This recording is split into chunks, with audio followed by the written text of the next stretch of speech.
We are Steve and Sue Buys, and we have now been married 53 years. We've been married 53 years, but we've known each other a lot longer than that. We first met when I was in the 6th grade and he was in the 7th grade. We were actually standing at the school water fountain, and he asked a friend of his who I was. And this friend and I went to the same church, and so he told Steve my name, and I guess it's history from then on.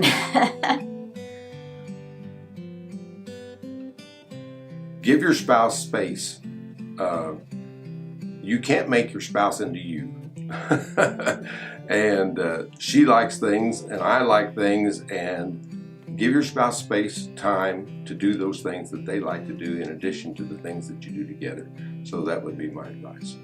I think having a give and take relationship has been very helpful.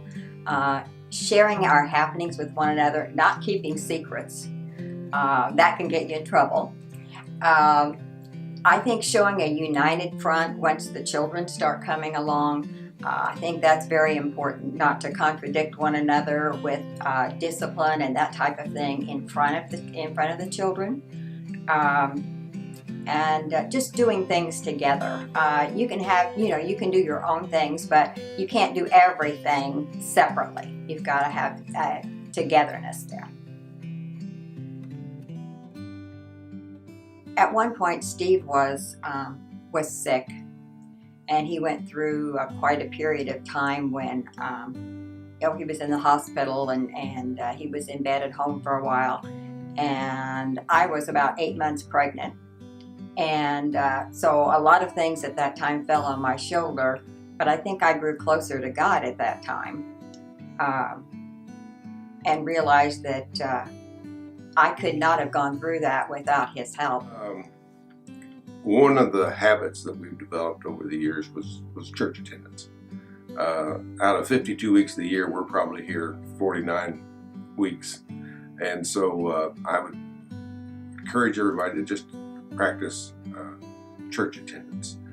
Tithing.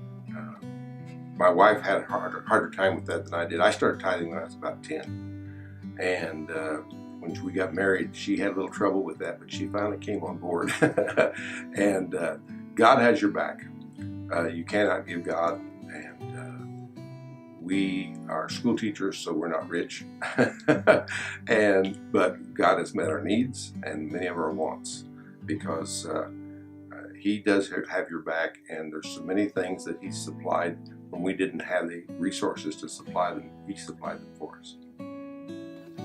I always found, before I came on board 100%, that if I used the church money for something else, I would end up having to take one of my kids to the doctor and get a prescription filled, and the money went. Even if it didn't go to the church, I had to come up with the money for something else. And so that was a good learning experience for me. A lot of things that happen in marriage are friction comes as a result of finances. And I would just recommend that people not overextend their finances. Marriage is a journey. It's not always smooth. There are lots of ups and downs, but the ups far outweigh the downs.